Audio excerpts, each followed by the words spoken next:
So who was Henrietta Lacks? Well, she was a poor black tobacco farmer who grew up in Southern Virginia. And in 1951, she was diagnosed with cervical cancer. And at this time, she had moved to Baltimore. So she went to the Johns Hopkins for treatment because it was the only place near her that treated black patients because of segregation. So Johns Hopkins had a colored ward, and this was the only place that black people or poor people could be seen. So the doctors cut a tiny piece of her tumor and they sent it down the hall to George Guy before treating her. So George was the head of tissue research, and he'd been trying to grow human cells outside of the body for decades, and he was never successful.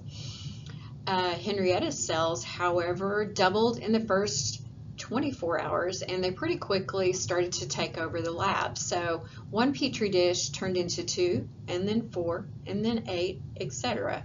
So George was pretty excited, and he started calling all of his friends saying, "I think I have the first immortal human cell line." So this meant that the cells, being immortal, would grow and divide forever. So his colleagues all wanted some, and he sent them all over the world for research. This is one of the most important things to happen to medicine. So why are the cells called Hela? Basically, the first 2 letters of her first name and last name for Henrietta Lacks.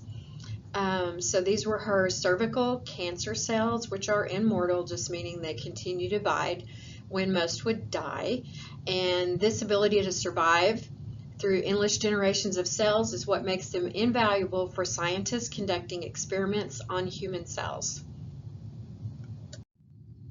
Before the Hela cells, scientists wanted a way to grow and study human cells in the lab to conduct studies that are impossible to do on a person that is living.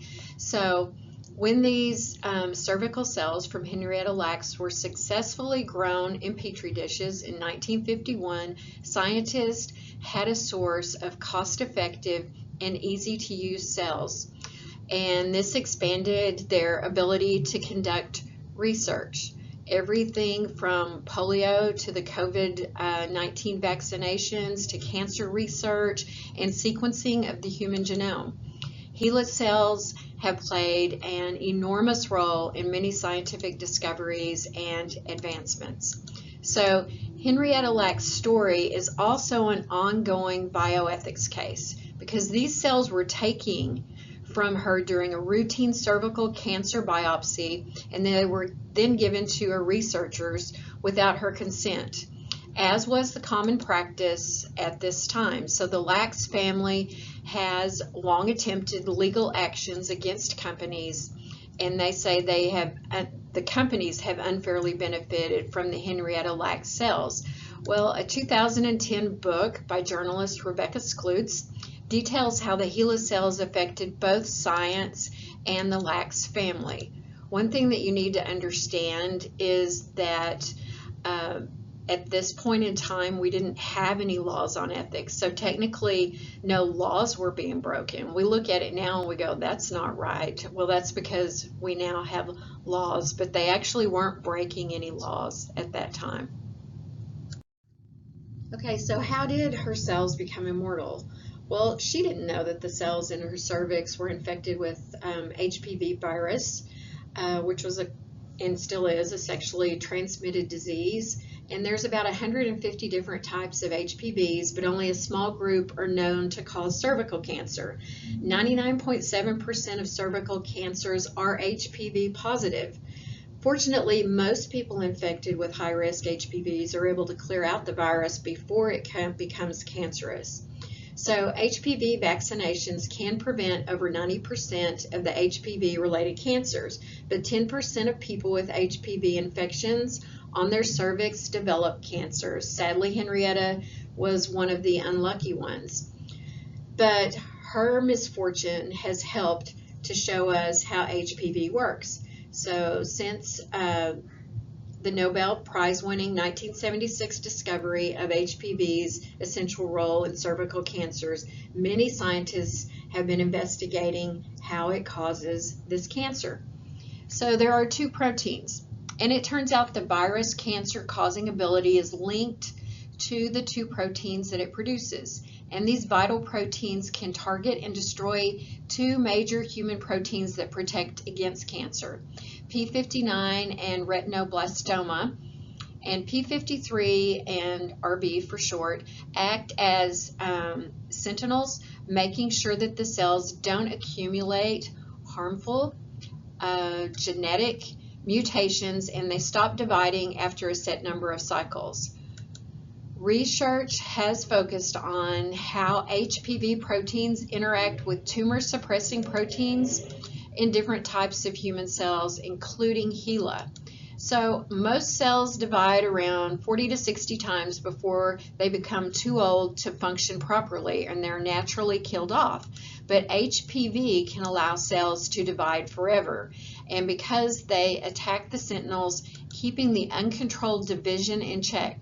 So after Lax was infected with the HPV-18, the second most common high-risk type of virus, her cervical cells lost the ability to produce these sentinels.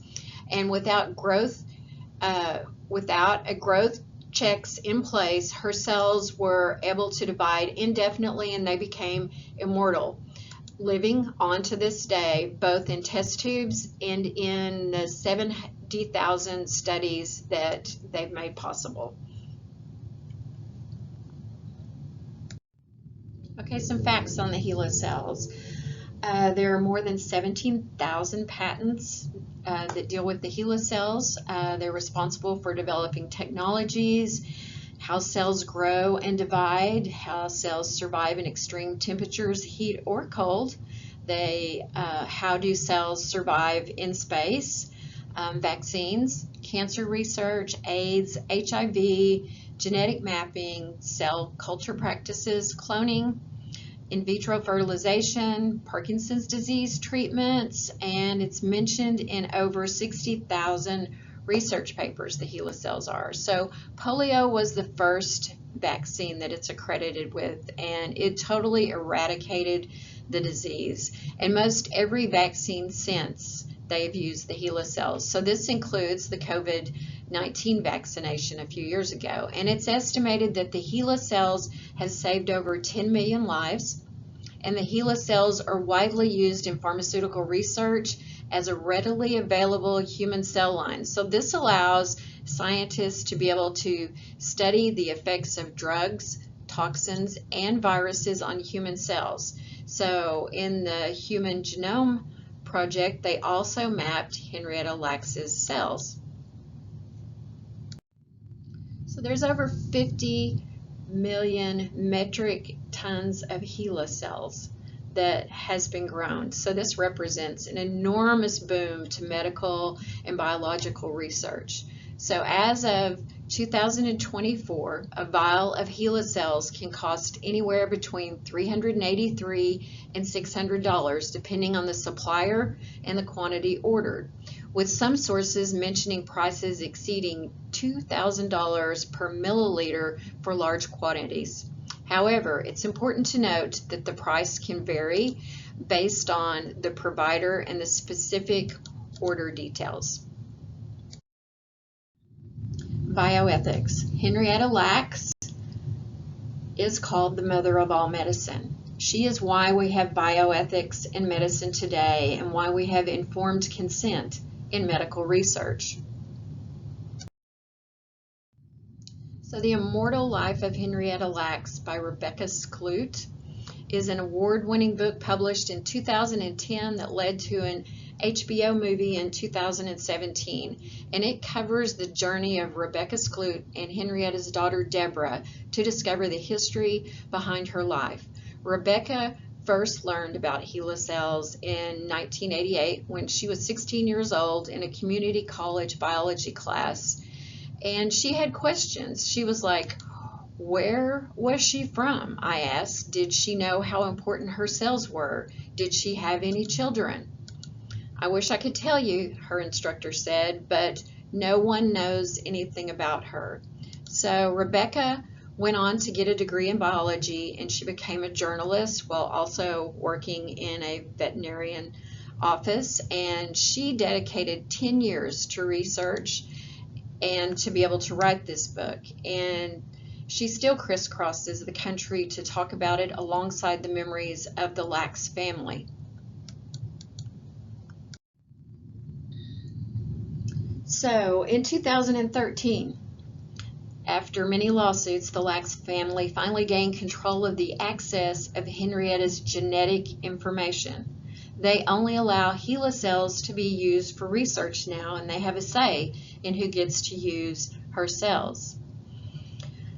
However, in 2023, her estate had an ongoing lawsuit with Thermo Fisher in Baltimore Federal Court in 2021, and they came to a settlement with the Lax family for an undisclosed amount.